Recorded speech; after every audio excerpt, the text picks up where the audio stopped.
You are now tuned to BS3 Network.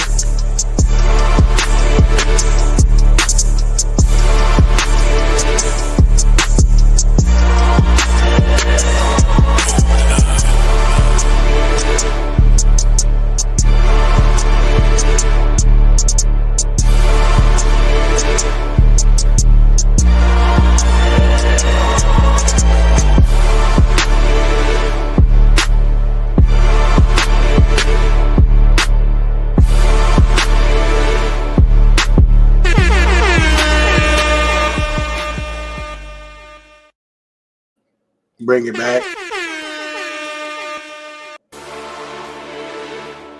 Okay.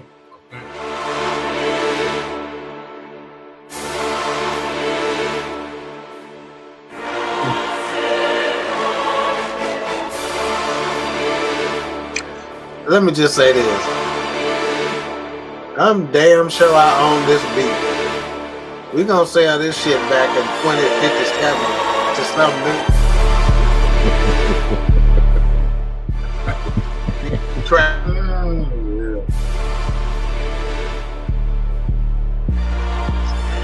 Beat drop.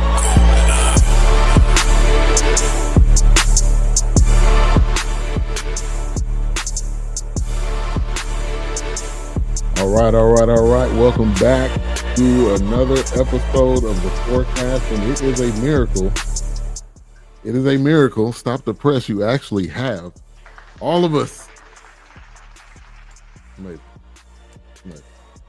Well, welcome back. Tonight, reviewing America's team, the Gambler and His Cowboys, which is available right now on Netflix. It's the talk of the town, literally. Every station in Dallas right now is reviewing this, talking about the episode one at a time, doing it in a group, whatever it may be. So this is really a hot topic right now, and obviously going into the season. So, welcome back, Doc. How you doing, man? I am fantastic, sir. Glad to be back. Missed you, gentlemen. I missed the beat more than I miss y'all, though. Mayhem, in your honor, sir. I had some about 6 bananas that were starting to blacken on the outside, so you know what time that is. You either toss them or you go back. So I made some chocolate chip banana nut bread yesterday, and the wife swears it needs to be commercialized, packaged, and sold. And I said, no, Wilkes lived too close to me to try to sell some food. So. Yeah, but it's been good. I've been, I've been around the world in 90 days. Yeah. What's the song? Been around the world in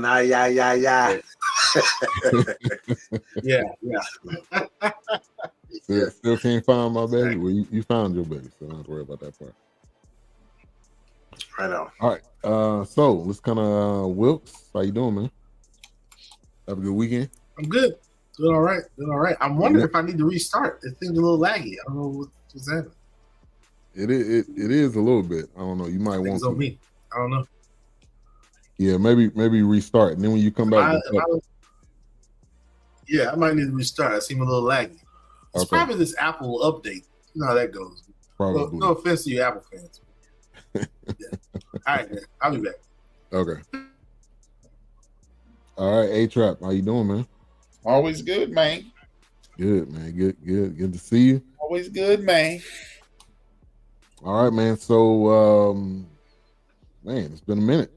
But if you want to go ahead and give us the plots on this. Dog. Yes, sir. From a trio of Super Bowl triumphs to a string of controversies, this documentary series relives the wild ride of the 90s Dallas Cowboys dynasty. Through never-before-seen footage and interviews, the series tells the definitive story of the Dallas Cowboys and Jerry Jones' impact on NFL history. The Gambler and His Cowboys isn't a completely comprehensive look back at the team's history, but it does chronicle the Cowboys' most recent Super Bowl runs while also demonstrating why the team remains popular decades later.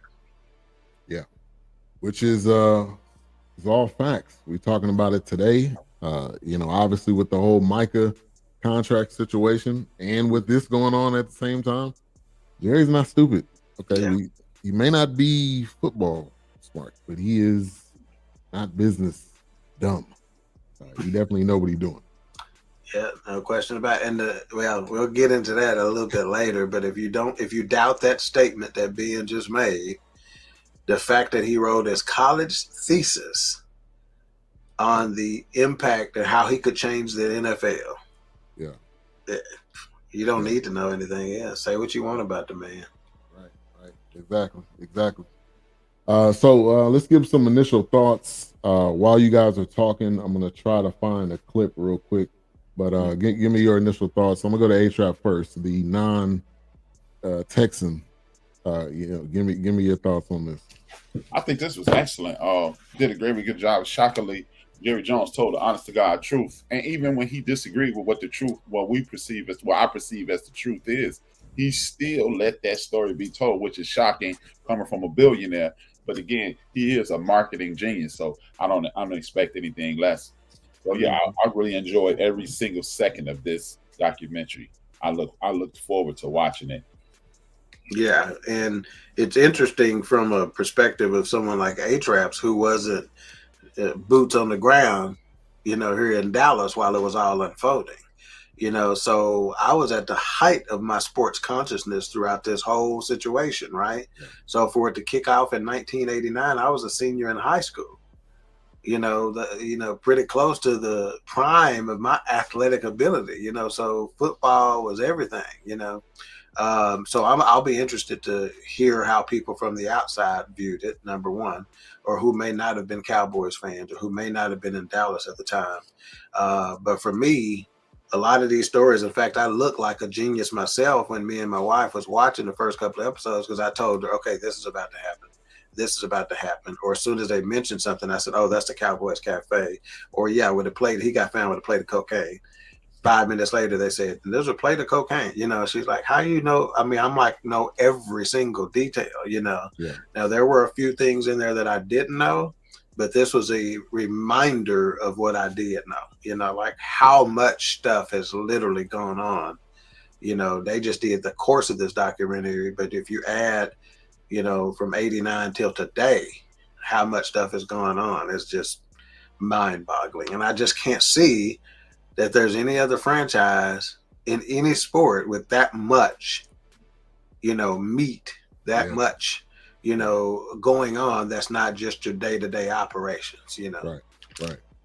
And for me, I'm one of those people that you mentioned. I grew up in California, so I was not a Cowboys fan at all. My dad strongly dislikes my fandom to this day because I pretty much switched to the dark side. I mean, I was a big 49ers fan.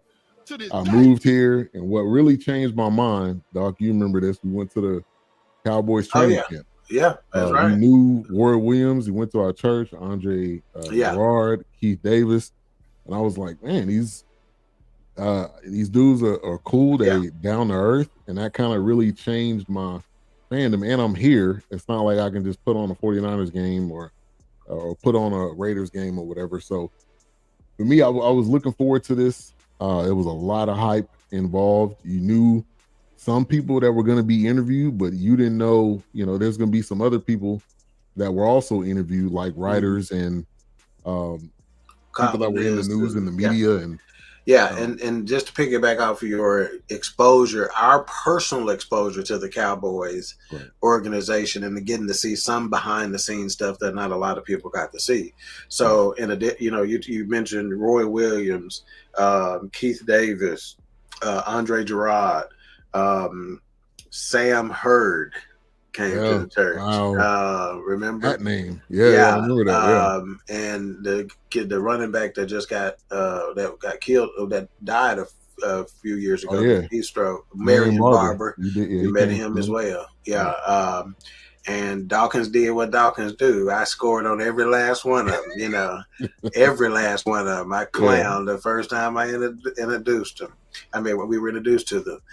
So as Ben mentioned, we took a group of about It was at least 250 men. It may have been as many as 500, but at least 250 when they had training camp in San Antonio. And that's when Wade Phillips was the coach. Because you remember Wade Phillips came over and said something to us. We got to play games of football, flag football, basically. On the field, we actually had a tournament, basically, because remember we broke up into teams and had that tournament, and so that was fantastic. Roy rented out, or whatever you had to do. Morton Steakhouse was completely empty for us for that dinner. Remember, Hey, that meal changed my life. That's the best steak I ever had. Yeah, probably for me at the time too. And the fact that George W. Bush opened this documentary tells you all you need to know. He's telling you the significance of the Cowboys, even before in football. And football in Texas. That's right. Too. And he brought it large. From a global perspective, where Dallas, due to the assassination of Kennedy, turning from the city of hate to the city that houses America's team, so it's a global thing. There's no coincidence that the franchise is valued at anywhere between 10 billion and 12.4 billion, which is the highest value of any sport. More than the Dodgers, more than the Yankees, more than you name it. So but I think George W. Bush starting it tells you everything you need to know. All right, Whoops, back initial thoughts. Well, good, back. And also you growing up here too. What's that? I said, what's your initial thoughts? And then also you grew up here during the heyday, the Cowboys heyday. Oh man, I remember actually all that media press that happened, and the firing and the hiring and him purchasing a team. I was really excited to watch this because it was always Jerry and the Cowboys always were in the news for something. It didn't even have to be about sports. It was just about business, like what was going on, what was happening. I really enjoyed this. I thought it was done pretty well. I don't imagine Jerry will do another one like this because this was done pretty. I mean, it's almost like what else do you need to really get from it at that point? Right. Because it's mostly focused on Jerry and his Cowboys. Right. It's definitely one of those things that I enjoy pretty much. But man, I remember just Cowboys were everywhere. I remember him on 60 Minutes. I think I saw a doc on him on 60 Minutes. He was just talking about how the Cowboys weren't worth the paper they were written on, and how he came in and just kind of changed those things. But I enjoyed it. I thought it was done very well. Yeah, he was basically trying to say he was the Captain Save-A-Ho of the Cowboys. Yeah, pretty much. But just being a jerk, being typical Jerry, like you said, Jerry. His mouth running off at the mouth, but it was a big deal. It was huge. Yeah. You said you were a Cowboy fan growing up, Wilkes, or were not? I guess I was. I don't know. They put me. Let's say this. My great grandfather, which I wish I still would have had these 2 Letterman jackets when they did Letterman jacket footballs for the NFL. I had a Houston Oilers jacket because he was from Houston by way of Louisiana, but then I had a Cowboys Letterman jacket, and it was just one of those things where they had me in those things. But it was like I told Ben, that's like, I think that's one thing that kind of bugs me about like what Jerry's doing now, because it's like, dude, you were killing it with the trades and the picks and the just making deals, and now I just feel like Jerry's just kind of sitting back and hey, whatever, my stadium's making money, Cowboys making money, whether it's a Super Bowl or not, So I don't know. I think those little things just kind of bug me, but I would love to see the Cowboys return to that hill and get that trophy. Yeah, because I grew up around that. That's like I know it's there, but they just, it's something in the works. It's something within the organization. Something's going on, but I'm not sure. But yeah, and we've got a ton of clips tonight that we're going to get into and react.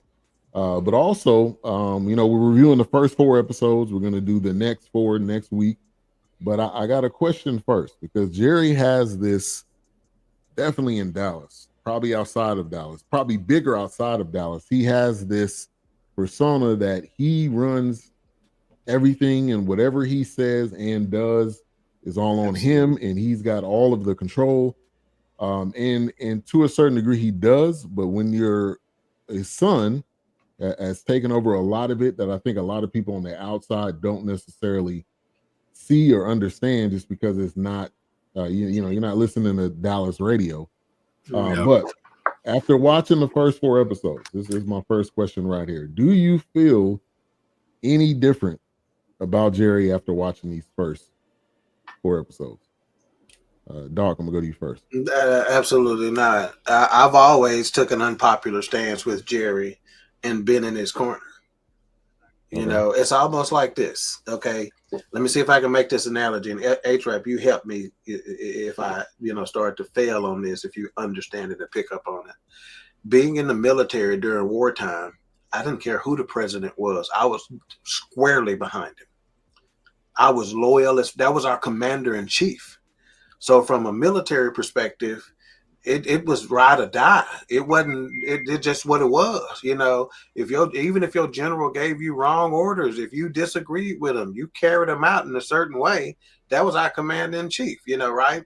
So same thing with Jerry Jones. I'm a huge Cowboys fan. That was our commander in chief. And once you've delivered 3 Super Bowls, shit.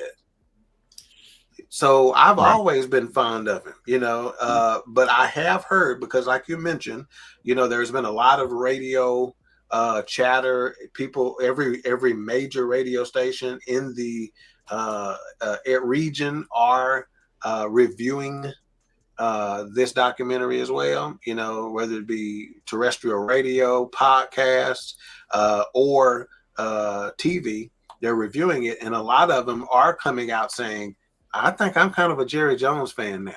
I always have been. I saw him for what he was. I saw the way he reacted when players got in trouble, like Michael Irvin, or, and how he handled it. Hell, Michael Irvin, there was a story that Michael Irvin didn't tell in this about the White House, which I think we'll get into the next week, where he went into Jerry's office and Jerry said, Mike, what the hell were you thinking? He goes, Jerry, I was trying to do the wrong thing the right way.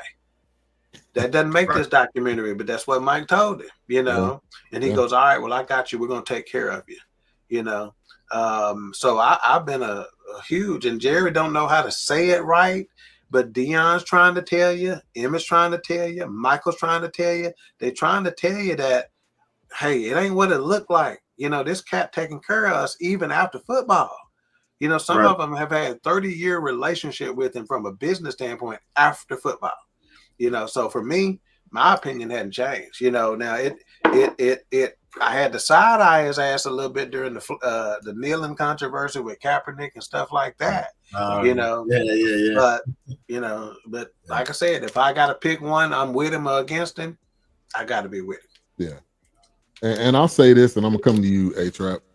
I think the initial couple episodes in the backstory, me and Erica were both like, okay, this dude had a grind to get here. He wasn't just given billions. But then when you start to go further on, you're like, this dude is the problem. I mean, so there's he's a two-sided person, and everybody feels either one way or the other.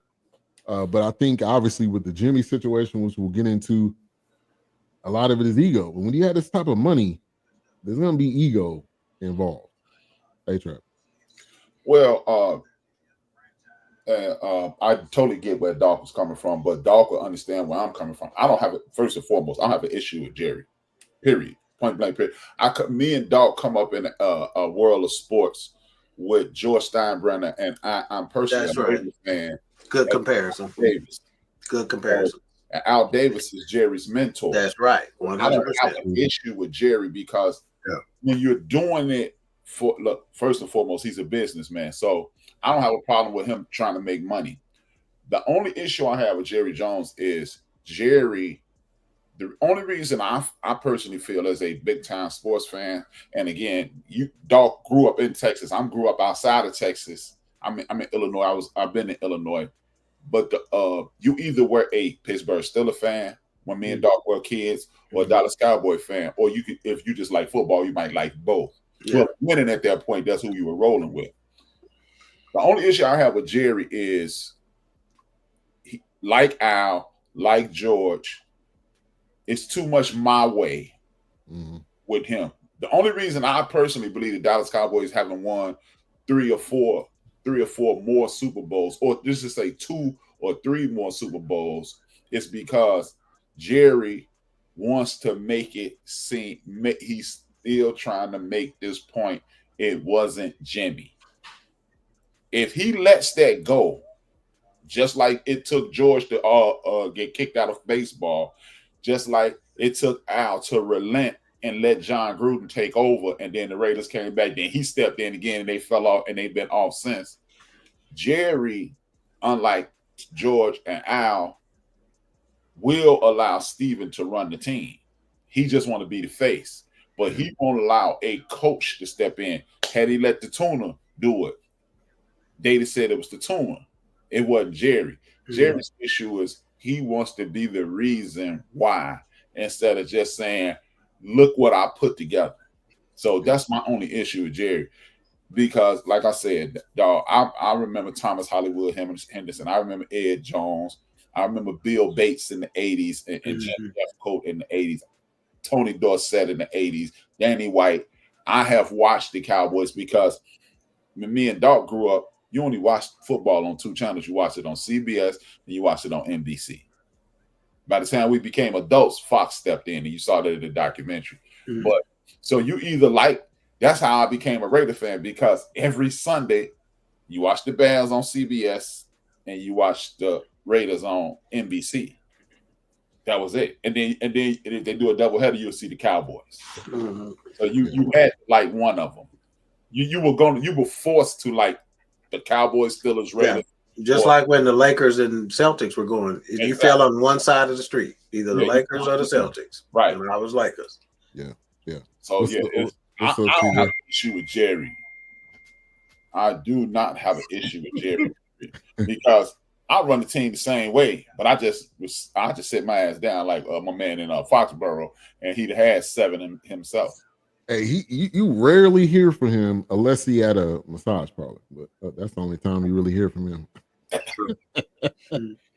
But I think with Jerry, you are involved. You're the owner and you're the GM.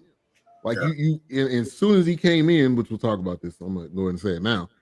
As soon as he came in, he said, I want this guy's job. On the day that he was introduced, he said, I want this guy's job. At that point, you are involved. Like you are the face. Just to say that you got credit in actually doing it. Yeah, he said the jocks and the socks standpoint. Like, but you are involved.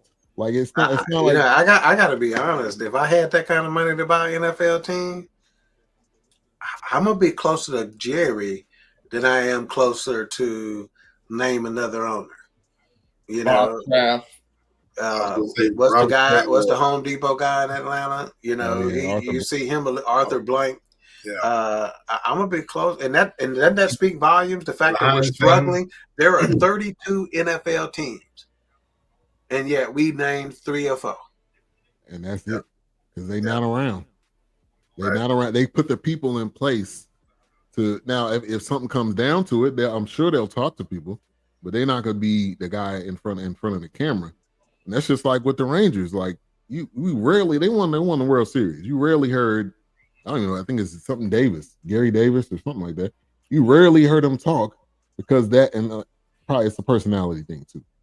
But Wilkes, go ahead. Has your opinion on Jerry changed? No, I think honestly this documentary, the way I felt about Jerry, just kind of backed up what I thought and had always seen, because living here and seeing him in news and hearing about him and making these deals and draft day and stuff like that. No, I can get what's happening. It's one of those things where he's driven by this vision, this dream that he wants. He's driven by this. I'm in control of. This is always what I wanted. This is always what I wanted to do. And like his dad told him, you got to put it on and make it look like it's going to do something. You got to dress it up and make it look like it's going to go far. It's going to sell. People are going to want it. And that's pretty much what Jerry's done. It's like he's taken a team that he has dressed up, reconditioned, and repurposed pretty much, if you will. I mean, the cheerleaders show up on sitcoms or they got their own segment. Dude, they got their own reality show now. That's what I'm saying. The Dallas Cowboys cheerleaders changed the way the entire league pays their cheerleaders now. You know, yeah, exactly. They're actually getting paid some bread. Yeah, and that George Steinbrenner reference, growing up, catching the World Series with the Yankees. People used to get on me. Oh, they just bought their championship. You don't think Jerry didn't? That was the rules. They operated within the rules. You don't think he didn't? If you watch sports, you know spending money ain't no guarantee of shit. Right, because it can go either way. We brought you in. And we didn't. Yeah, that's why. So no, I have no problems with Jerry. It's just that it's for me because I think I'm kind of like the equal opportunist fan. I'm a 49ers fan, but living here in Dallas, I know what the Cowboy fans remember. I know what they miss. I would love to see the Cowboys get back to that point because it's just like, this is what I remember from the Cowboys. I'd love to celebrate that. Just like with the Rangers. I was like, the Rangers hadn't been anywhere anytime soon, but I have a good friend that's a Rangers fan. We just went to a baseball game a few weeks ago, but I even texted him. I was like, hey, man, congratulations. Because that was awesome, you know, and it's just like just seeing that. Seeing that, you know, it's just like, hey, I was proud of that. I was like, man, he finally pulled it off. You know, so yeah, I want to see that for the Cowboy fans. I want to see that for the haters because, you know, as soon as y'all mess up, here come the haters, baby. They come. So they ready. They got their phone like in the fourth quarter. They ready. They got their phone like this. As soon as it goes zero, they shooting off. So and I'm the kind of person also too, just like with music, the history of things is what drives my passion. It's the history of things that build that foundation. It's like, this is what it was once. Now, what are you going to do with it going forward? And then it's like, man, if you can just get back to that or recreate that, I think I'm just driven by that. The history always drives that passion of knowing what was and then what can be. And it's just like, and I think that's why it's like, no, I'm not surprised by this documentary. Yeah. No, I'm not surprised by how Jerry operates. Yeah. So let me get to a couple comments and then we're gonna play our first clip. CJ said, I ain't gonna lie, Jerry be looking like a slave owner sometimes when you watching the count. And honestly, you can say that about all the owners because they all white. Hey, when Jerry comes like there may be one Hispanic Jacksonville Jaguars owner. Oh yeah. Hey man, when Jerry comes down to that sideline with that coat on, man, you know what time it is, man. He said, laugh my ass off. Same Wilkes. This nigga been on some BS. Yeah. But like I said, I respect the hustle, but not the person. You got to give him credit. Yeah. I mean, and nobody, I don't care, the biggest Cowboys Jerry hater can say, this dude doesn't know marketing or business. Nobody can say that. Right. You know what, though? Before you go to the clip, I don't think Jerry does anything with the team besides stand on the sideline and with the media. He don't at this point. He even does everything. I think he doesn't everything. I think he's now, just early on, especially during these moments, he did because he had no choice. He had nobody. I don't think so. Because his kids was like 20, 25. He had them in there quick. I think it was Jimmy, and then it's been Steven because when you listen to the things that are coming out, remember this dude wanted to draft Johnny Manziel. Mm-hmm. If you know football, you knew. No. But see, that's that old Jerry. He wants that opera. He wants that soap opera. He wants that attention. He wants that risk. But that's what I'm saying. I don't think I think I can outdraft Jerry, but he's just the dude. He got a big old checkbook, and it ain't like his son gonna start and say, "No, Dad, it's Fred." Yeah. Well, when he signed Deion Sanders, that was all Jerry. Steven didn't want to do that. Steven still want to talk about the numbers and stuff like that. They call Steven the cap Nazi. Steven will wiggle around every time they ask him about, we free agency. We just can sign the players we have. Isn't the reason why they got the NFL the cap because of Deion that deal? Because people were making it a big situation, and they were like, the Deion. Okay, they were like, okay, we got to. Okay, Jerry's going crazy down here. He throwing $35 million at a cornerback. Signing Deion Sanders and giving somebody credit for signing Deion Sanders. If I sneeze and I wipe my face, y'all can't be like, man, H-Rap, you hygienic. No, I'm just not mad. Yeah. I mean, right. Went to the Falcons, had the whole world looking at the Falcons, and they made the playoffs and rose to appearing in the NFL. He go to the Niners. Steve Young had choked his behind off. That was a Balt championship. He won Defensive Player of the Year, and then he is the main reason you didn't come back because he had the cachet, the elbow, playmaker in the chest, and the rest there. That's prime. Got his arm in the way. I don't know. That's good. So I can't get credit. That's like George Steinbrenner signed Reggie Jackson. Yeah, he helped the A's win 3 World Series. He killed it in Baltimore.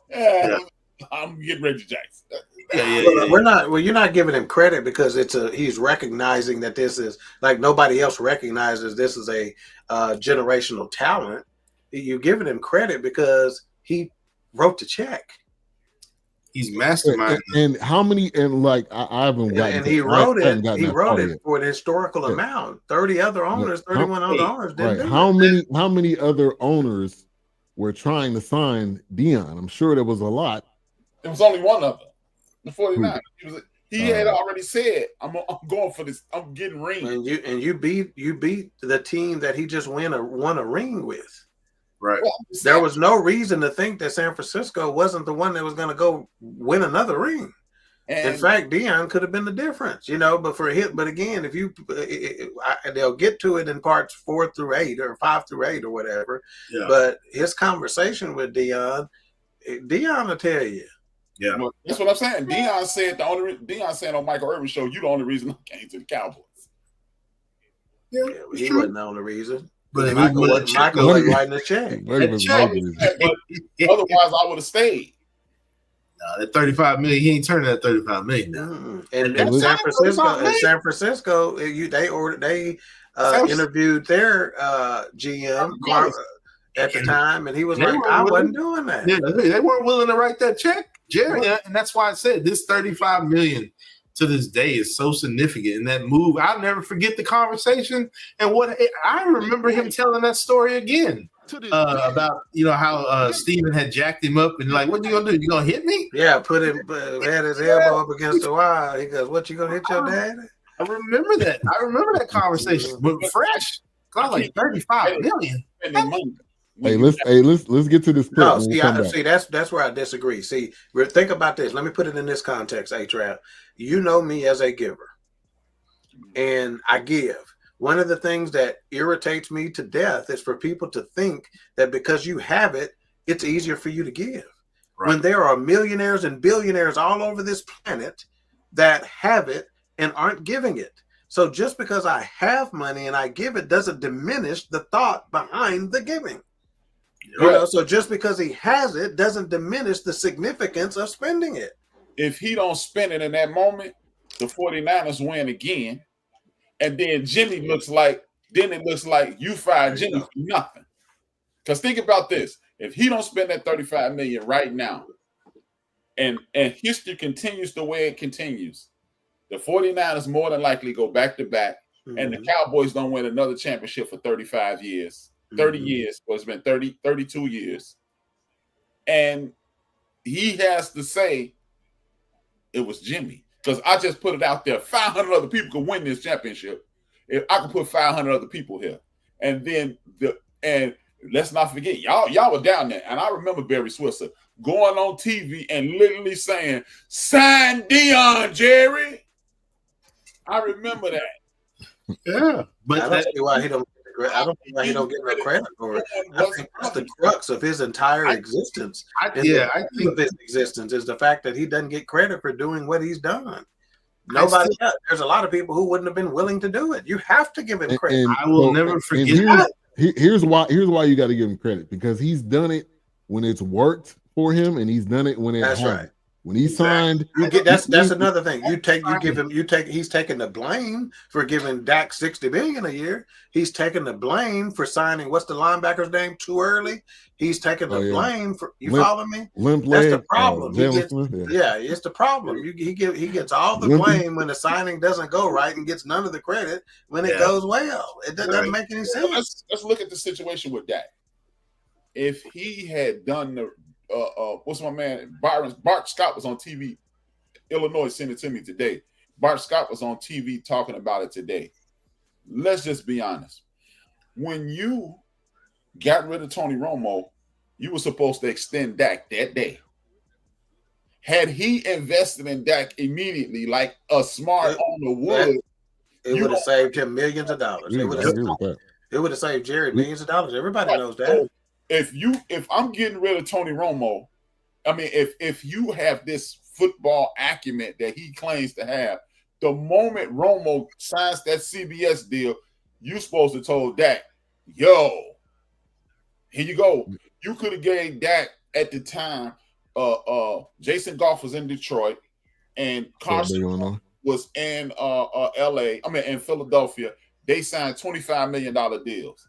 He could, if he had the football acumen, and I said it at the time I was doing a sports show. I said he needs to be signing Dak right now.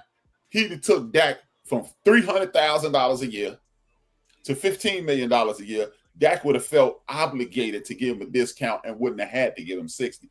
That's why I'm saying can't give you all this credit. Look, you in regards to marketing, buying the Cowboys, promoting the league, taking the lead. Jerry, for all intents and purposes, Jerry Jones is the commissioner of the National Football League. I'm not taking his business acumen away from him. I'm not giving him credit for all this football stuff he's talking about. But see, that's a difference between football acumen and credit. I think just because he signed somebody that doesn't make him a football guy. Yeah, nobody's saying he's a football guy. I'm not making that argument. I'm not making the argument that he's not a football guy, but he deserves the credit for signing Dion. He did it. He was the GM. He executed it. He gets the credit for it. I still think he's the mastermind behind that. Because if he, like he said, if he's sitting there watching that game and he's seeing who's affecting that game, Jerry is going after the person that affected the game. The Yankees do it all the time. Yeah, if they got a pitcher that's owning their ass in the World Series, they finna go get that pitcher. Yeah. Mike Usain was kicking the Yankees in their behind, and George said, "Go get Mike." Absolutely, Manny Ramirez, and he has the wherewithal and the authority to do it. You know, again, not every owner would do that. I'll never defend Jerry or claim that he has a football IQ of more than the average fan, but that does not mean that he doesn't get credit for the positive moves that he makes. In fact, I'm telling you right now, the reason why you signed Dak Prescott late, and he says it in this documentary later on. I don't know. No, he didn't say it. He said it in an interview with Stephen A., I believe, maybe even Michael Irvin as well, is that I didn't know that he's capable of winning a Super Bowl, so I don't know if I wanted to pay $60 million a year. And who would disagree with that? Why would I keep you around if I'm not gonna? I mean, I disagree with that. That's a debate that would take us 10 times longer than this conversation about Jerry is whether Dak can win a Super Bowl or not. And it's like I'm not dropping that money if I ain't seen anything else after that. So I feel like, if I feel like he's doing it. Yeah, the flip side of that is he's done it 3 years in a row. This is the third year, and we're now talking about Micah. I honestly think that he's willing to drag it out because he knows it's gonna be on the news every single day. And he's making the money he's about to spend. In other words, he's making us pay for it. This is old school Jerry. This is what he does. That's why I'm not surprised by seeing it. Let's get to this clip. So this is the general manager of the Dallas Cowboys, for the record, is Will McClay. Here we go. Bam. Hey, that opening with the music and everything that set the tone. They did an excellent job at that. Yeah, go ahead, Wilkes. No, I was gonna say, they set that tone because, like he said, I already knew what I was going to do with this money before I even had it. I already knew what I was going to do with this money, whether I was going to buy the Chargers or I was going to buy the Cowboys. Somebody's getting this money because I'm going to come in and swoop up and get Jerry is, like I said, he's one of those guys where, yeah, he's possibly a visionary. He's got an idea. He's got things in place. It's just one of those things where it's like, yeah, there may be a time. I mean, just like when he hired Jimmy, you can feel that he really probably didn't know anything about the ins and outs of how an organization like that worked. So he needed that buddy system. He needed Jimmy to kind of like, hey, I'm kind of standing on you here to kind of guide us through this thing. And he's still like that to this day. Yeah, it is to this day. To this day. That's to why this day, I'm not gonna play it. But and that's why A-Trap was saying, like, familiarity. I don't think he was that involved with the day-to-day things. I mean, you got to put people around you. Absolutely. It's almost kind of like checks and balance. Yeah, another story that didn't make the documentary that I remember was, Jimmy made a trade or, signed a free agent or something of that nature, and they got a lot of publicity. And Jerry told Jimmy, that's what I want. I want some of that. He goes, when I go make a business deal, he goes, I don't get that kind of reaction from the media. Mm-hmm. I want to be a part of that kind of reaction, Exactly. He loves that reaction. He loves that interaction. That's his thing. And I don't think you're ever going to take that away from him. He just, like he said, from the beginning, it's a soap opera. He's all about soap operas and drama. He wants it. As the Cowboys turn, they could have their own stories. He wants it. Monday through Friday at 11 o'clock. They could be on every day. As long as he's in the limelight and the interviewers are sticking the microphone in his face or having him on the podcast, that's what Jerry wants. That's what he likes. Yeah. Right. And then I didn't know that about the San Diego Chargers situation. Did any of y'all knew that? Yeah, that he was he tried to buy them first. Yeah. But he was backed by the mob. The mafia. Yeah. I briefly fast forward, I don't know how that would have went. And his dad had told him. He was a gambler. Yeah, his dad had told him, you don't want to get him in bed with them folks. So. You don't want to go down that road. Yeah. There's one story that I'm shocked didn't make it. And that was, you saw it on the 30 for 30. They mentioned that the person who was bidding against Jerry Jones and with the Cowboys, they bidded more money, but Bum Bright and that crew said, hey, we'll sell it to you because you're going to fire Tom. Wow. Perfect segue. Yeah. Perfect segue. Tom Landry, which I just knew him. I just knew him as the guy with the fedora. The dude was clean on the sideline. That was back in the day where he was wearing a full suit with a tie with some loafers. Like it was no sweats on the sideline. He was like a basketball coach on the field. Ain't no air blowing around in that stadium. That stadium was hot.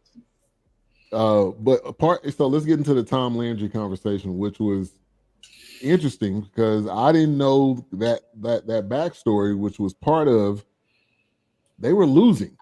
It wasn't as if they weren't like off of winning a couple more Super Bowls. They were losing. Like they said, he was starting to forget things. It started to kind of get stale. Yeah, was that true? I'm gonna lean on Doc and A-Trap on this one. Yeah. When he let Jimmy go. Yeah. Yeah. When he let Tom Landry. Oh yeah, Tom. Yeah, he had lost 3 seasons in a row. So some in the organization wanted him gone, but like A-Trap said, they were scared to let him go because of the public backlash. Right. And Jerry was too stupid to understand what the public backlash would be at that time. Right. So he was ignorant to it, and he admitted that.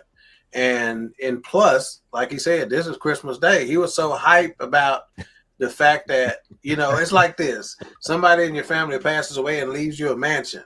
You're so happy that I got a new mansion. And people are like, man, he just died, dog. Your mama just died. But you're happy, so that's what it was. He's like, this Christmas. But they were like, you just fired a legend. Somebody who does not win that has not won a Super Bowl, but has a parade where over 100,000 people are there for him, basically, because he retired, But even Tom was believed to have some cognitive decline as well, forgetting players' names. When have you ever heard a head coach falling asleep in the damn meeting? You're right. It was his time to He's jab. supposed to be leading me. Yeah. He had a It's little, time to go. he had a little Joe Biden. Yeah, I remember. I remember when the Cowboy games were blacked out That's because right. they were doing so poorly, and it's like, okay, well, you're not bringing us no revenue on this.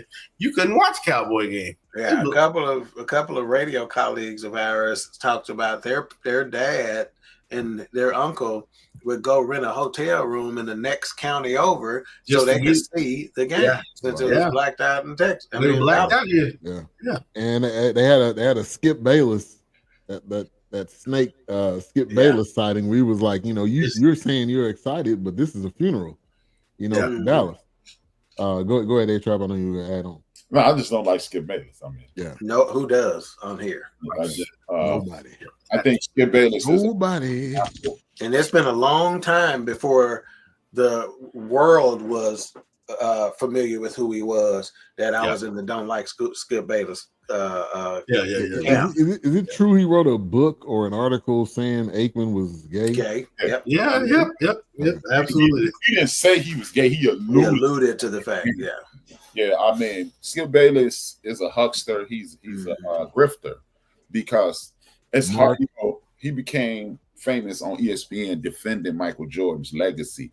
But when he was here in Chicago, he used to destroy Michael Jordan. Yeah, but he did that at the same time destroying LeBron. Right. You don't have to do that. You don't got to do both. You can just, if you want to prop up Jordan, just prop up Jordan.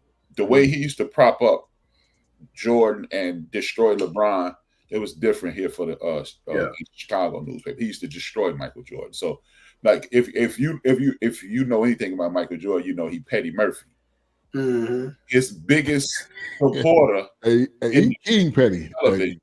Go watch Last Dance. He did not make an appearance on Last Dance. This dude had his number one adversary in the Last Dance and did not have Skip Bayless, who the world sees as his greatest supporter. This dude, the seventh guy on the bench, was talking mess. I don't even know what that dude's name was. Jordan probably don't even know what that dude's name was. Mm-hmm. And he torched him. Dude played for the Bullets at that time. I mean, it didn't take anything for him to be petty. Hey, let's get to this next clip. Obviously, we know Tom Landry's out. Jimmy's coming in, and this is part of one of the clips on how that got. And he knew. Come on, Jerry. Come on, Nico Harrison. Come on. I didn't know it was going to be that bad when we traded Luka. Jerry know. You big dummy. Jerry know what's up, man. You got Mia's, you got El Phoenix in the town. Come on, man. Chill out. Mia's is still, I had to look it up. Mia's is still around. They probably bought that booth off just for that reason. Probably rope it off. Probably got a picture in there. Yeah. I don't believe that either because you don't make as much money as that dude without knowing exactly where Tom Landry is. And then, of course, the next line in the documentary is he made Jimmy get out of town. Right. No, you knew exactly what she was doing. You knew they were gonna take that picture. You hurry up and got him out of town. So look how great the picture turned out. That close, right? And he was smiling. Like Jerry again. Oh, they took your picture for the hell of it, Jerry. Right. Jerry knows what the optics are. He knows what things look like, and he's been calling Michael Parsons because he's Michael Parsons. Parsons with no taking the S out of him. Parsons. Because he knows that whatever he says, whatever he does, I mean, newspapers aren't big, but it's gonna be on first page the next morning. Look at the damn Jerry wipes when they cut to him and somebody was wiping his glasses. I was like, he gonna sell that because that's what Jerry does. That damn Jerry wipe for damn glasses. You was here. You were of age to remember all that. What was the vibe like when Jimmy comes into town and it's the uproar? I didn't know enough to be feeling it one way or the other, feeling excitement or doom. I was middle of the road. You had some people who were saying it's the biggest mistake ever. I'm never going to be a Cowboy fan again, et cetera, et cetera, et cetera. I don't think you had anybody saying, you know, this is the best move ever. We're about to go win Super Bowls. You know, I don't think they were thinking that either. You know, I was just enjoying the change. You know, much in the way now to where when you bring on Schottenheimer, I've watched much more football and taken in much more Cowboy content this year than I did the last one. You know, just because there's a change, and so you're interested in seeing what's going to take place. You know, so I was consuming every bit of information.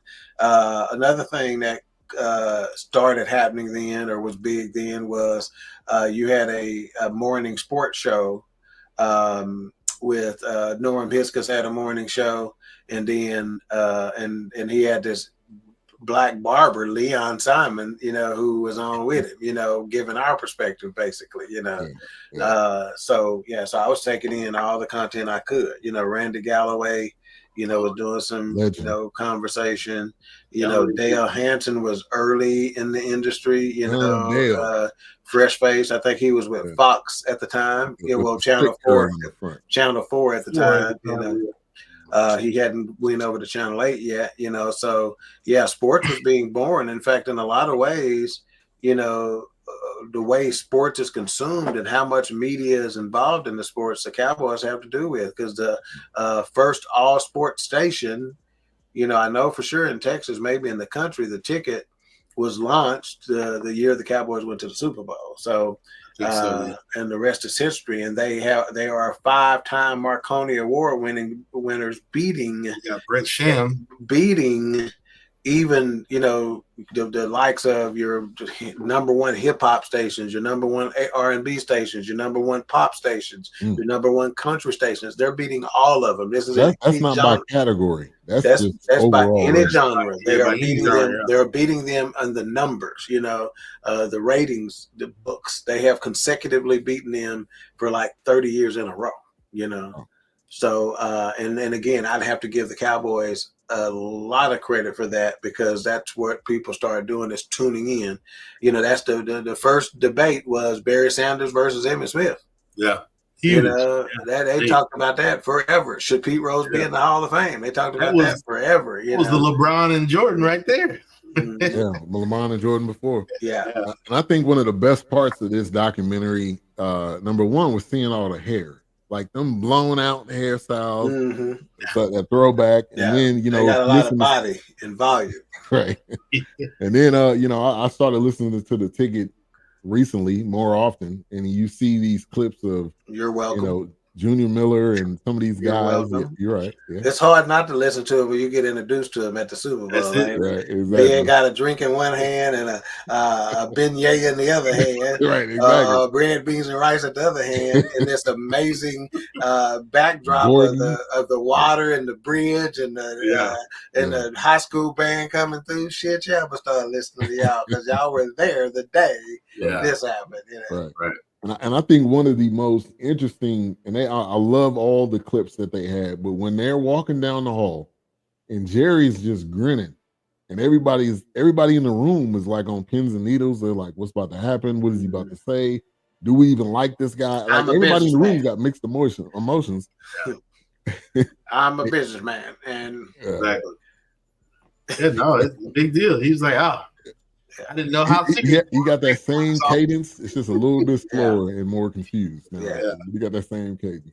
Yeah, man. So, any thoughts on this that? Joker? When he came in, he fired. He fired the GM, president of GM. He fired the head coach. He fired the PA announcer. He fired the parking attendants. He fired the trumpet player. He fired the shit. He fired everybody. Yeah.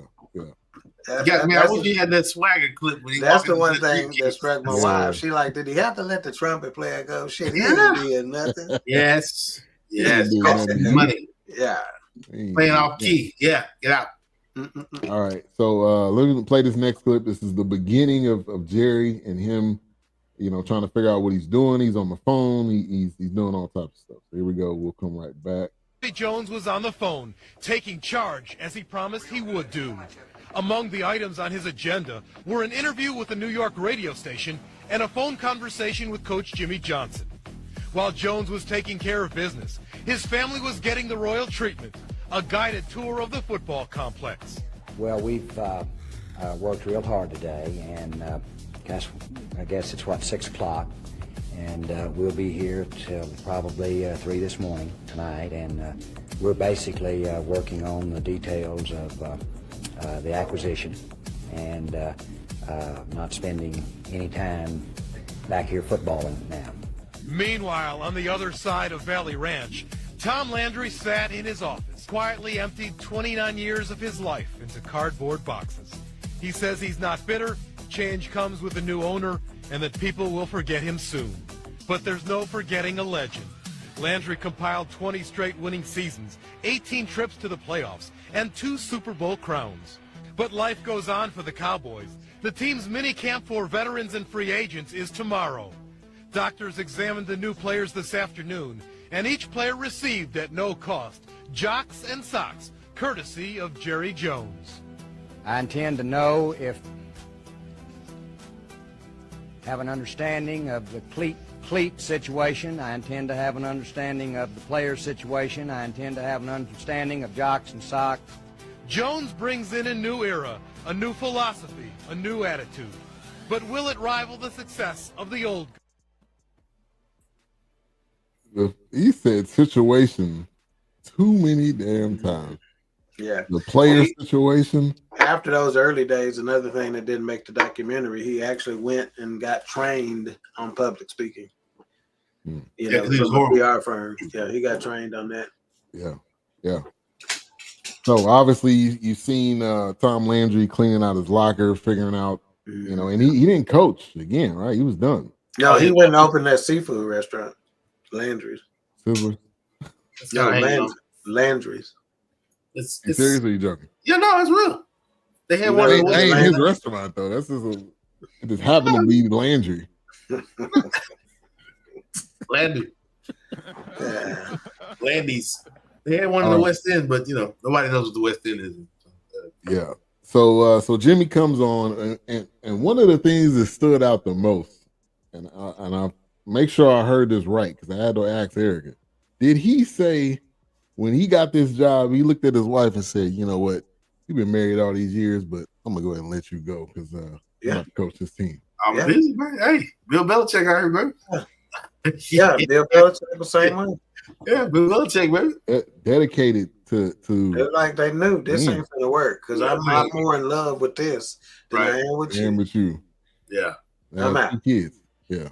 Let me do you a favor. I'm gonna cut you loose. 2 and 2. Hey, tell them kids I love them, man. Yeah, I ain't never coming home. Shit, I'm sleeping at Valley Ranch. Hey, I got some film to watch. I'm not gonna come home to this weak ass meatloaf you making. You ain't gonna see me to work with no chicken salad sandwiches. I'm still waiting on the milk, man. Still waiting on the milk. Yeah, he said he quit everything. Shit. Yeah. College church, and I ain't no deacon no more. Yeah, I ain't doing that shit. Yeah, I'm doing this. Don't look for me on Bible study. Don't look for me on singing night. I ain't gonna be there. PTA, I ain't coming. I ain't teaching no more vacation Bible study. I'm not good to you. Every kids, mine and everybody else. I ain't driving the Sunshine Club van no more. Vacation Bible school, I'm done. I got some coaching to do. Yeah. But one thing you could not deny throughout this whole thing was his passion, really for football, for this team in particular. There was like 2 press conferences. He almost looked like he was gonna break down. Yeah, but he's just like, I'm just gonna walk away. I ain't even gonna. He said, "Oh boy." Yeah. And just walked out to the podium. I thought he was about to say, damn.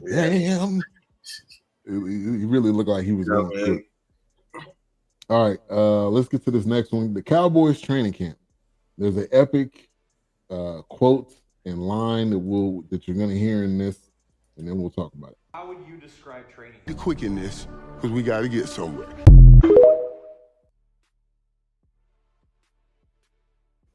Gonna had that. Supposed to be about that work, man. Yeah, asthma field is over there.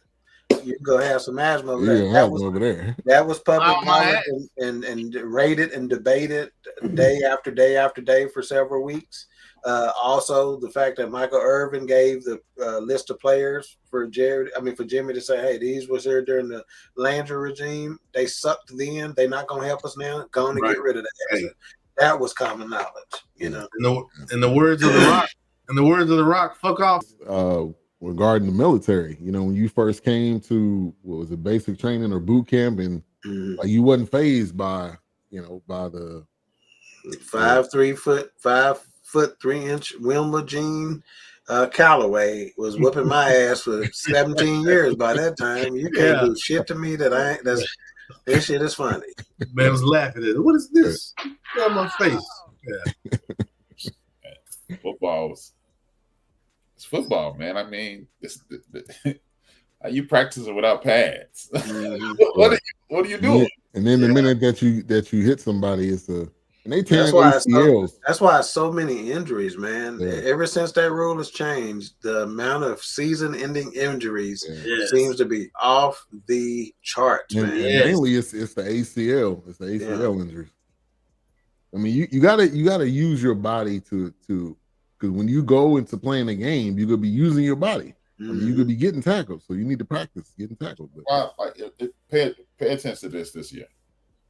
Football ain't gonna really start to week 6 every year. Oh yeah. It's gonna be sloppy as hell first 6 weeks. Oh yeah, trying to sort it out. It's gonna be crazy. Yeah. That's why defenses. That's what like being a former defender, we don't respect what offenses do. Y'all just follow lines. Yeah, we're reacting, we adjusting on the fly. And a couple of teams I've coached, one basketball and one football. We didn't practice any offense until the day before the game. Yeah. I said all of our offense is going to come off of defense. Yeah. You know, because we're going to make a turnover, or we're going to. I said, so I'm not. Offense is easy. Stand him up, strip the ball. Mm-hmm. Yeah. But if they can't score, they can't beat you. Right. That's like I don't like only Michael Irvin is one of the few offensive players actually, especially wide receivers. I think wide receivers are the biggest chumps in town. So, oh man, you follow the line, man. You're not doing anything. Look, if it's a zone, you're gonna go in the middle. If it's man to man, you going to a sideline. Jerry Rice is the greatest football player. Boy, if you don't stop, I will lock Jerry Bowles up. Hey man. Hey, he the best wide receiver though. I mean, gotta have hands, man. Can't catch with your shoulders. Come on, man. Don't do that to Jerry. Language, that's like saying I'm the toughest pussy. Wow. What did he say? I'm the toughest pussy. That's what it said. Wow. I'm just saying. I mean, dude, I like is that a version? Baker, I like Sterling, and a few others. Sorry, that's from the Jerry Rice fan. I mean, he the man. But being a wide receiver is. Well, actually, he was taken down a notch when he had that Popeyes helmet on with that chicken. No, if you heard his Hall of Fame speech, he was taken down. Trash. That Hall of Fame, yeah, I was gonna say that Hall of Fame sounds like a fifth grader wrote it. Check it out. Because he's still from them back hills, dirt, kicking bricks with his hands. Bunch of country ass dude. Yeah, man, he's still bumpkin country, man. No, Jerry Rice. And look, I don't want to get on Jerry Rice because people, the ratings will go up, but the people be hating me if I start talking about it. Right. All right, so they mentioned the Herschel Walker trade, which was big. We got a clip on that, and then we'll come back and add some thoughts on it. This team had ever even heard of these guys. Who in the hell does he think he is? The devil has come to Dallas in the form of Jerry Jones. Ultimately, we were optimistic because we had an ace up our sleeve. Now, the thing...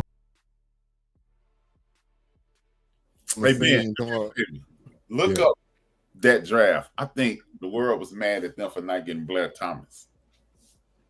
Let me see. All right, so first thing I'll say is, man, the NFL draft has come far. Mm-hmm. Another Jerry Jones thing.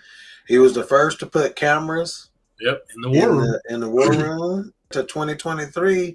Ivan Dawkins and Al Hyde are actually taking 4 days off to go cover the draft in Kansas City. Yeah, and where we can't get in close to the stage because there are 100. So obviously they made Somebody that needs draft. some So that was WD-40 in that chair.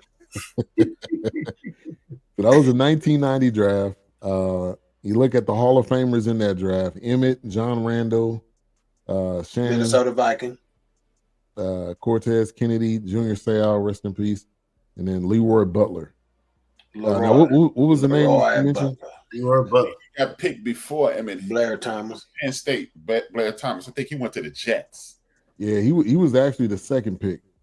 yeah. And and then you go all the way down. Emmett was 17. Mm-hmm. He stayed out. Yeah. So obviously getting Emmett was huge. They know what they needed, and then Norv Turner that was his kind of introduction in the documentary, and he was the architect really of the offense. Now he never really panned out as a head coach, but he did his job when it came to orchestrating, which was simple. You know, run when you need to run, pass when you need to pass. They got good at about 13 plays, and they ran those over and over and over again. Yeah. But nobody could stop them. I was gonna say, so you stop them, I'm gonna keep running. Yeah. Once as a football coach, I ran the same play 9 times in a row. Wow. Power left 20, power right 24 blast. Had a fullback and a wingback leading up to the 3-hole, and I had a running back with my tailback following them. About 5 times in, the opposing coach called a timeout. I went to the huddle. My team said, "Coach, let's run something else." I said, "We ain't running nothing else until they stop it." Yeah. When they stop it, we'll run something else. Right. Yeah.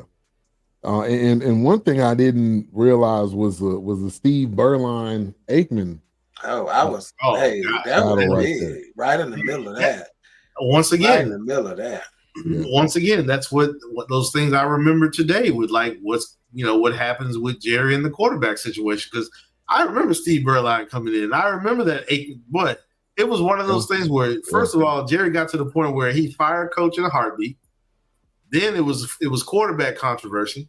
Then it was just like, okay, well, Troy can't stay healthy now, but he upset because Berline looked like he's gonna take my position. That was all Jimmy, because Jimmy. Yeah. Troy That's care about your feelings, punk. Right. Yeah. But Jimmy had told him, when he didn't play in the last game of that season, he told him, "I want you to be 100% healthy for the first playoff game." Yeah. First playoff game roll around, he still don't put him in. Yeah. They win that playoff game against the Chicago Bears. Second playoff game roll around, and he's like, "I'm still going with Steve Berline," and they get their ass whipped. Right. Yeah. And then he got in during garbage time, which is probably the worst. Yeah, they lost. For a quarterback, that's got to be the worst feeling. Yeah. Because he said the game was over, but you didn't understand his passion for winning. Yeah. I'm shocked that they didn't bring up the Steve Walsh thing. Yeah, they didn't. They didn't talk about it at all, did they? They showed him in here, but that was it. You just saw the name on the field, but that was it. Jimmy drafted Steve Walsh because he had a relationship with him at Miami, and that pissed Troy Aikman on. The fish tank story that they tell, where Jimmy went and put an aquarium in his bedroom. That was common knowledge back in the day. Yeah, they talked about that on the ticket. That's what may help them bond, which is just an interesting thing. But you got to find that common ground. Yeah, and it's generally going to be non-football that's going to make it. Yeah. And then how many times have we seen? Hell, Romo and Dak. Dak comes in and he's on a winning streak, and you got to make that decision. Do you bring Romo back in, or do you let Dak ride it out? And it just depends on how it's going to work out. And see, that's the one thing I started thinking about. It's like, man, if Dak gets hurt again, who's going to take it? What do you do then? You draft somebody, or do you have your second string come in? You try to ride with him. It's kind of like, I don't know how Dallas is going to handle that. Yeah. A lot of people forget there were 2 injuries that year. Dak was the second. Romo was the second. Oh, right. You're right. The backup quarterback got hurt. Yeah, Kellen Moore. You're right. Kellen Moore got there. So he was the third. And guess what? Actually, they had Jamil Showers. You remember that? I remember Showers. I think Jamil Showers actually was supposed to get Showers was pretty decent, I thought. Was supposed to get the run over Dak, but Dak ended up showing out in the preseason. And that's how he got a starting job at Mississippi State too. The starter got hurt. He got elevated. Injuries got him into the position that he was in college and in the pro. Now he's a $60 million man. Now he got sleep numbers. Now he hawking sleep numbers, yogurt, Nike, everything. Right. Kroger. Put me in, coach. He got his own tequila too, or vodka, one or the other. Stop. All right, so they end up going to that playoff run. They end up losing, and so their next kind of play was we need to get tougher. So they come and get this guy right here. We're gonna play this clip, and we'll be right back. Those first few games, bunch of guys, they come to me talking about, let me see your Super Bowl ring. I said, let's go win one. I knew the 49ers in and out, and Steve is the key. But we can get in his head. But when Charles Haley sit down and he's talking, and my wife look at me and like, did he get some counseling or something? Yeah, he did. He got on medication and stuff. And, when he was on the 49ers and then he switched, and he was just one of them dudes you just couldn't stop. And John Randall was like that. You can say Reggie White was like that. It was just that dog. Lawrence Taylor, yeah. Gotta have it. Yeah. So he was the next piece that they were looking to to get, and obviously it benefited them. All right, so let's go to this next one. This is the we already know about the How About Them Cowboys. We've seen that numerous times. But let's go to the Emmett, and then I got a question after that. Our value speaks for itself.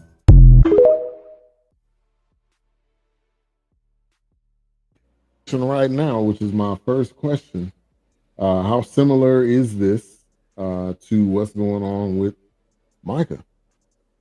And before y'all answer, Emmett was not under contract.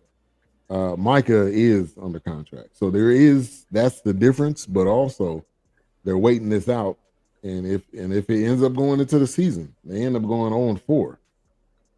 Is Jerry going to be willing to open the pocketbook? So, hey, Trump.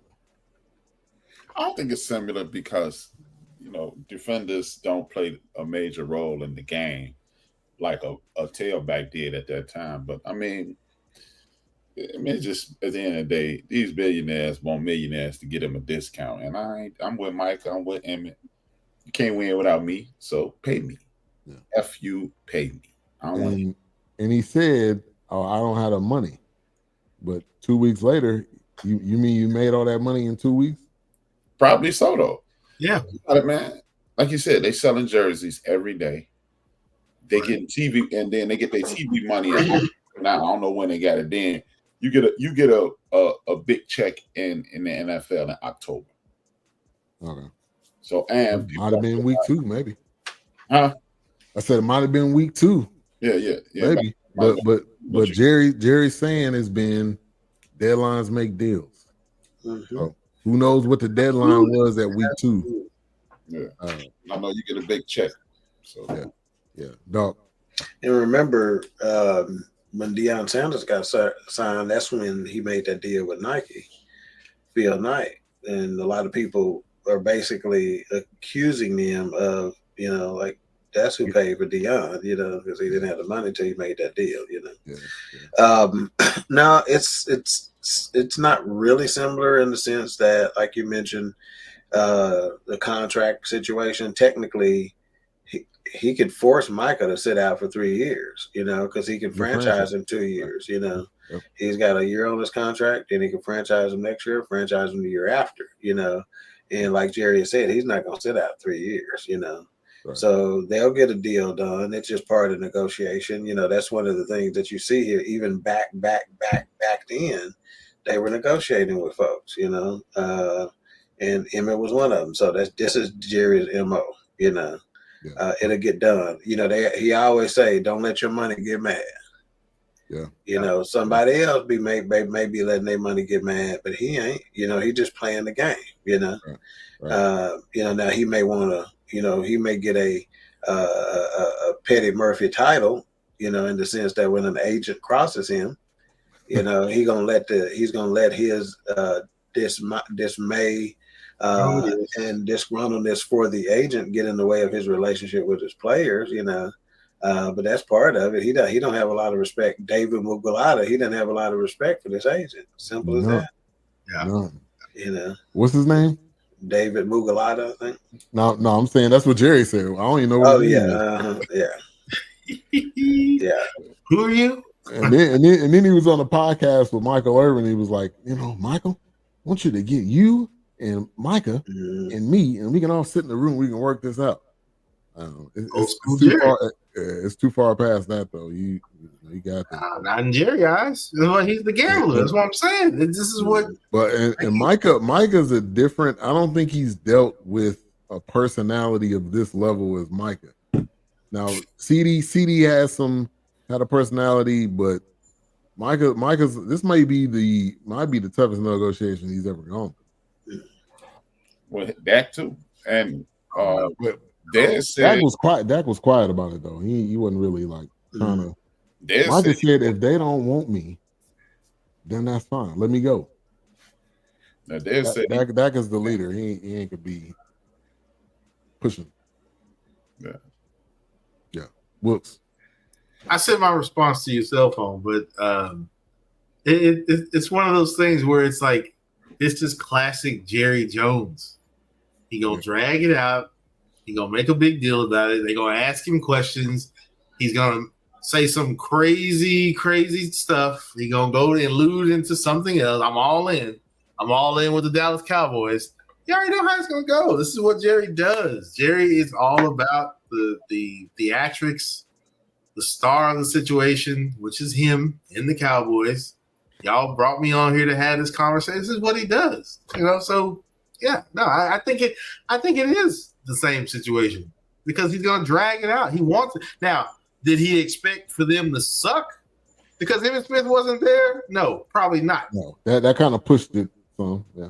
Pushed the envelope. So it's like, damn, I guess I do gotta walk back what I said. You know, so yeah, this is what Jerry does. So Micah's mom runs into Jerry. I guess it was at some event or something. I didn't have the audio up, but it sounded like they were hugging each other and and Jerry said, "What are you doing, Micah? You act like you want some money or something." You should have played the audio. Yeah, I'm gonna play it right now. Now, Michael, why aren't you out there playing? You act like you want some money or something. Yeah, he's like, hey, you know, he joking with his mom. I pay that man. Yeah, he act like you want some money or something. Yeah. Somebody in the background had a fake laugh. They're like, Yeah, that's all right. Yeah, get out of here. See you at the Residence Inn. Yeah, get out of here. See you at the La Quinta. All right, so they end up getting Charles Haley. They end up getting Emmett back. End up going to the, the conference championship game. And how legendary was those 49er Cowboys in that era, man? I don't know. In that era, I don't know if I can say there was a bigger rivalry. Now, you can go maybe if you want to go 80s and you want to go further into today, but the 90s, it was 49ers Cowboys. Oh, yeah. There's no denying that. What the Cowboys 49ers was to the 90s, the Cowboys Steelers was to the 70s. I was gonna say, there's no denying. No, the Cowboys and Steelers. Oh, yeah. So what didn't make this documentary is that because Dallas was winning so much in the 70s, the owner at the time of the 49ers says we need to pattern ourselves like the Cowboys. That didn't make the documentary. But he said that. He's like, hey, we gotta catch up to what they're doing. We want to win like they win it. Yeah, that's pretty much the way of the league. This is a copycat league. Yeah, you see what's working and you try to duplicate it. Copycat league. Yeah, and they had a Bill Romanowski sighting. And I am glad that Charles Haley talk shit to Bill Romanowski because I could not stand Bill Romanowski Romanowski. was so That even dude- I could not stand it. Hey, it was like a Pat Bev, man. The dude was just annoying. Nah, I can't Yeah, stand even when he went to the Eagles, it was just like, dude, I had one of his cards, but I'm just like, he was annoying as a 49. Like, why do we have this dude? And he reminded me of the dude off of the program that was on the. I remember the movie, The Program. I remember the Dude was on movie, but I don't steroids. remember the guy. Yeah. There's a dude that was on steroids. He was ripped. He kind of, but he would cry. Like he get hit too hard. What is? But they ended up winning the first Super Bowl. You know, it was exciting. It was definitely what kind of took them to that next level. They worked really hard to get there. Yeah. And the Bills. Like, I know this is not what the documentary is about, but 4 straight Super Bowls, man. I don't know, like Jim Kelly, that whole team, Thurman Thomas, like them dude, was Andre Reed. Bruce Smith. Like, what is the legacy of the Bills? If they never win a championship, what is the legacy of the Bills? Wasn't there somebody named Steve Tasker or something like that? Yeah. Didn't they have Flutie on the team at one point? Or was that? I think he came in when Kelly was hurt. When he busted his knee. Because I mean, now they got Josh Allen. He's one of the highest paying quarterbacks.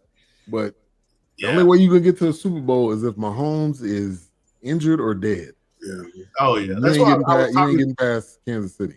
I was talking to a Yankees fan. I was talking to a Yankees fan at that Texas Rangers baseball game, and he's from upstate New York. And I was telling him, of course, I was like, "What are y'all gonna do with Josh Allen, man? Y'all gonna get over the hump? Y'all gonna get past the Chiefs?" I was like, "What's going on?" It's like Josh Allen seems like he's on the threshold, but it's like something just happens there where it's just they got his number. So I don't know. He was like, "I don't know what we're gonna do. We're just gonna lose more Super Bowls, I guess." So, hey, Doc, what's the Bills' legacy? 4 straight Super Bowls, man. That's still a feat, man. That it may not ever be done again. You know, so you know the Patriots couldn't even do that. Yeah, that's pretty solid. So I don't think you can take anything away from them, but. You know, this is a title league, you know. So, you know, you judge by your titles, you know. I'm not even sure. I'm not sure how many Hall of Famers that have gotten inducted from those teams yet, you know. But Jim Kelly. But I think, you know, if you'd ask the Cowboys, if you'd ask the 49ers, you know, they'd all have an immense amount of respect for those guys, you know. Like I know Emmett respects the hell out of Thurman Thomas, you know.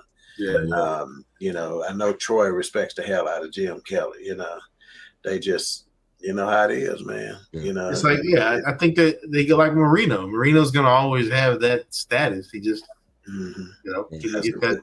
And they're star players. So Bruce Smith, Thurman, Andre Reed. You know, the players that we mentioned was the one their Hall of Famers, Jim Kelly. But to go 4 straight years. I mean, you know, even though 4th year, and you still lose, but you know, the Bills remind me of those teams the Cowboys had. They didn't make it to the Super Bowl, but with Romo and Dez Bryant, you know, and the talent they had there's a lot of talent, but just not enough to get you over the hump, you know. And now they kind of it's a Jordan era right now. You got Mahomes in your conference, like. He got to go play baseball for you to end up trying to get to the Super Bowl. He got to be injured. He's gonna be in the mix every year. It's gonna be them 2 teams when it comes down to it. It seems like every year. And if Joe Burrow in Cincinnati can figure it out, he can stay healthy and they can figure it out. You got to deal with them. Yeah. And then you also look at Troy's. Was that the first? I mean, it was the first Super Bowl. Troy with the concussion. Then he said, I don't even know what happened after that. And he was like, I was going to watch the tape, watch the game and see how I played. Which now today, the minute you even look like you got a concussion, you in the tent and they take your helmet away. Yeah, so, I'm surprised Troy's is sharp. Troy's got to be doing some medical stuff that we don't know about. Even when you look at his eyes, sometimes they're like bloodshot red. Yeah, but he's not. I mean, but mentally, like when he speaks and stuff like that, I've not seen any sign of a cognitive decline at this point. I mean, he's doing commentating every week on the primetime game. So that's why they were saying like him and Steve Young, they had to stop. I was like, you can't hit again. You running around here with no helmet on, getting tossed out. I'm like, bro, you and Troy, man, one more hit, man, y'all, hey, that's done. Dunskies, man. Like, yeah, and towards the end, Troy was, I mean, he was getting torn up even more, right? Oh man, Troy getting destroyed at the end. Oh yeah, definitely at the end. Shit, Troy used to smell on smelling salt like it was blueberry muffin. You know, like, and it's supposed to, and anybody else who your hair's supposed to go like you're that. supposed to be like, God, damn. Troy can be saying right here in there. Yeah, and it is illegal to use that in the league now. Yeah. Illegal. Troy. And he had some in each pocket of his uniform. Shit.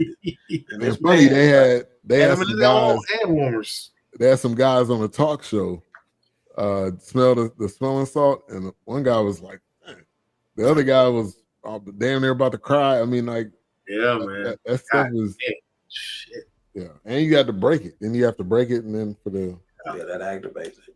All right, so last question, last thought of the night. Obviously, episode 4, win the second Super Bowl, and then they're at the NFL meetings, and Jerry tells Ed Werder, who's a longtime Cowboys. Ed Werder, go ahead. Werder. But he tell him, hey, don't leave yet. And he's like, why? It's like the night's over with. And he says, well, I'm about to fire that traitor. Jimmy Johnson. And so that's where the next episode is going to go into that. But what could have happened? You know, let's play hypothetical here.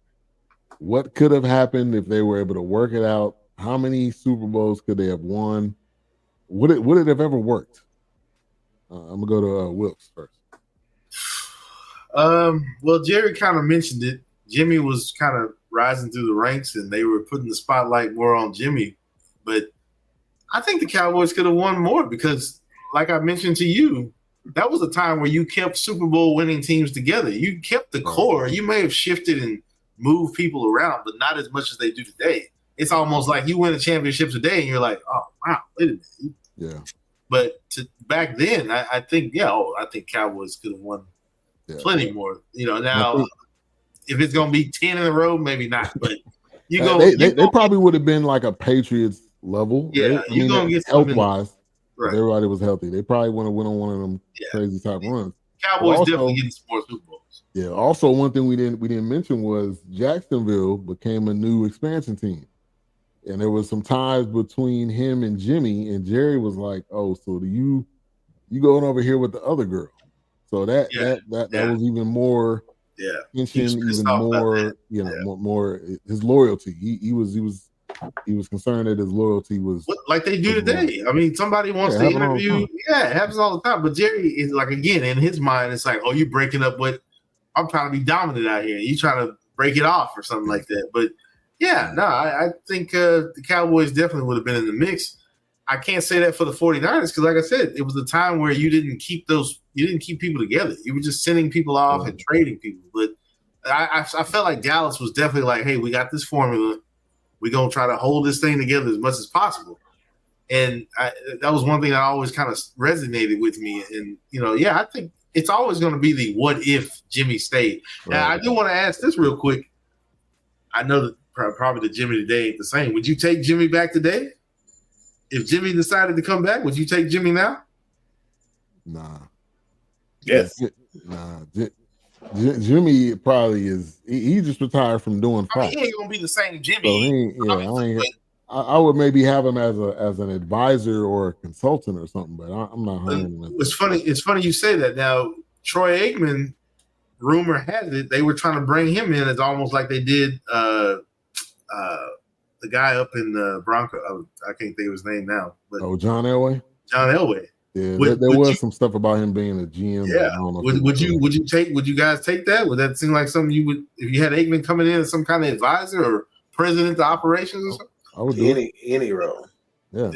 Because when he talked about his passion and Jimmy didn't really understand it, he's on the radio today. When the season starts and he does his weekly thing on the ticket, he calls them out. He does it on TV. So you need that person in the room. Yeah. Which, honestly, I don't really know is that person even in the organization right now? They can be brutally honest. I don't think so. So you honestly need that. And if anything, I think they're on the outside. Like you said, he's got Michael, he got Dion, he's got Emmett, he's got Troy. But yeah, and of course Jimmy, if they kind of work out what they got going on, but yeah, not within. That's why when they killed me, they were like, "Oh, Bill Cowher may come back from the CBO," but this was when Bill Cowher had just stepped away from the game. Yeah. I'm like, "There's no way he's gonna let Bill Cowher in there. Bill Cowher gonna want to run I it." thought he was gonna come back at some point, but no, he never did. All right, A-Trap. What final thoughts? Well, I bring Jimmy. Hell yeah, I bring Jimmy. Right, Jimmy got he a psych major, and that's what it's about, man. It's about, and then he's a coach. I mean, coaches are created by God. They're not developed. Because you got to be able to relate. And he knew how to relate to Troy. He knew how to relate to Michael. He knew how to relate to Emmett. And you notice one thing, you didn't hear one bad word about Jimmy from Charles. The crazy dude didn't have a bad word to say about. So he knows how to relate. And to be a talented the best are able to do that. Yeah, the tuner. Parcells can coach. Like people think because it ain't physical, I can't do it. Nah, I know what this game look like. I know how to line these dudes up. I know how to line those dudes up, and I know how to motivate all 22 of them. Yeah. Right. Yeah. Andy Reid. Prime example. Andy Reid just needed the right. I mean, he went to the Super Bowl with the Eagles, but he just needed the right spot, to really take it to that next level. Need a running back. That's what he needed. When he started running the damn ball, he started winning Super Bowl. Andy, run the ball. Okay. Wilkes the 49er fan. Wilkes, did Patrick win that Super Bowl, that first Super Bowl, or did Williams win that first Super Bowl? Nah, it was Williams. You got to feed the rock, baby. You got to. That's the problem right now. While we keep losing to the Chiefs, we get away from the running game. Dance with the person that brought you. Don't change horses midstream. Yeah, Kyle Shanahan. He's great getting there. Hey, they may be the Bills. It's been 3, right? 3. Yeah, it's been 3 so far. Yeah, under Shanahan, they've been 2 or 2. The Chiefs got our number, man. We cannot get past the Chiefs, man, because he keeps getting away from the running game. My wife looking at me like I'm losing my mind when I'm screaming at the team. I'm like, why are you not running the ball? But anyway. Sometimes it's the X's and O's. Sometimes it's the Willies and the Joes. Hey. Yeah. All right, Doc. You want to answer the question, or I'm with Mike Irvin about the question. They would have won 2 more Super Bowls. They'd have had a total of 5. Yeah. If Jimmy stays, Yeah. Absolutely. Yeah. And Jerry said it. Like, there's 100 other guys that can win this. And he brings in Switzer, which is going to get in the next few episodes, and they end up winning. So does that validate his point? No, Jerry built the team. Jimmy built the team. That was autopilot. Because thank you, autopilot. Because you already got the cheat codes. They already know what to do. We don't be here. We're rookies. We vets, man. We vets. Yeah. There's been plenty of times that Troy was pissed. They didn't have that dedication and the focus. But I think they had the talent though. That they Super Bowl hangover. Get it done. Yeah, man. Then you add Prime. Right. Hey, water covers 75% of Earth. Prime cover the rest. Mm-hmm. I had that poster in my game room. All right, so let's get to some final thoughts. Episodes 1 through 4. We'll do the rest next week. A-Trap, final thoughts on 1 through 4.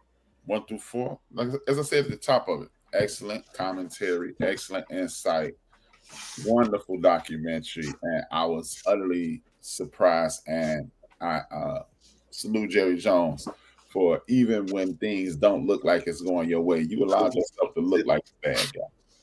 Most people won't do that in their documentary. Oh man, I ain't gonna look bad. Jerry said, "I got $1 billion. I can look bad." Yeah. What you gonna? He got FU money, and he at that age where he don't care. He got FU age and money. Right, exactly. Wilkes, final thoughts. I'm enjoying it. Like I said earlier, I'm definitely the guy that likes the history behind what empire was established, what was the foothold that was created. So I'm definitely that person that's like, okay, well then you can get back to that formula. Maybe you have to hand that formula off to somebody else to direct it. But yeah, no, that's why I said it. I'm the kind of and I said it to Ben, I'm the opportunist. Let my 49ers get number 6. Who else? Okay, whoever next. Hey, do you think, baby? Because we might not be back. So I'm one of those guys where it's just like, man, I'd love to see, like I said, I'd love to see the Cowboys return back to that prominence, because growing up with them, even though I wasn't on, in that arena of fans, but I respected the game. I respected what they were doing. I respected what they were trying to build. Yeah. So, it's almost like you line up against your adversary, and it's like, I may not like you, but I respect what you're bringing. You're going to push me, I'm going to push you. So, yeah, no, I enjoyed it. I'm loving it. I think it's great. I'm definitely. For me, man, this is Last Dance-esque right here. Last Dance gave you into the mind of Jordan, which you really didn't get. As a kid, we didn't know what pushed him. We knew he was just great. Yeah, exactly. That really gave us the inside. This is really giving us, behind the scenes, some things, Dog, I know you knew quite a bit of it, but some things I didn't know, and backstories. We had one clip we didn't play that was on Michael Irvin's kind of backstory, which I thought was interesting, because his dad was a Cowboys fan, and one day he said, we could go to a game one day. His dad ended up passing away. So I'm looking forward to the next 5 through 8. I know Dion about to kill it. I know you really about to take over the next the rest of this. And seeing who else is going to be interviewed. So, yeah, it's been great so far, Doc. Yeah, even though I had seen a lot and was a part of a lot of the things that have taken place in the documentary, I think the presentation of it all is top notch. And my wife echoed the sentiment that I had mentally, and she goes, I'm not even like that knowledgeable about football, and I can't turn away. Because it's just a good story. Right. It just so happens to be about football, but it is just a good life story. It is a soap opera. It is a novel. There's twists, there's turns, there's I mean, the movie you could make with this material. I mean, it's just they've done a fantastic job of presenting it. So I think it's top notch. And if we were giving Mike ratings, I would be giving a 5 right now. Oh yeah, easy. Right. Oh, easy. Yeah. My wife, she watches football with me when time after time. But I mean, she would probably even enjoy this, because it's just one of those things where it's like, it's pretty damn intriguing. Like, and it's done very well. And like you said, I remember this stuff as a kid growing up. It's like, you heard the echoes of Jerry and the teams and the fallouts and the interviews and the Dale Hansen and Barry Switzer going back and forth. It's one of those things where, And the A-Trap's point, Jerry Jones being as transparent and open with the fact that sometimes I'm the bad guy. Just wait to 5 through 8. Oh yes. And how open Michael Irvin is about the White House and some of the shit they were looking forward to that. I heard the producers of this, the guys who put this together, get interviewed, and they said when we got to start talking about the White House, everybody's like, "Man, I ain't commenting on that. Man, I ain't saying nothing. I ain't got nothing to say. I ain't got nothing to say on that." And they said when we asked Michael, he goes, "Ooh, wait till I tell you." And he said he started giving us everything. Mike, and he not gonna hold back. Yeah. But and my wife was like, "Yeah, I'm ready to just go ahead and watch episode 5." And I'm like, "Nah, hold on. We're only doing 1 through 4. I'm not trying to go too far." I watched it already. I watched the whole thing. Yeah, we watched one episode every night last week, and she is not that type to even want to watch something like that. So that tells you that it's got reach. It's a good story. Yeah, it's got reach. It is. All right. So we'll be back next week. What's coming up? What happened on End of the Bench today?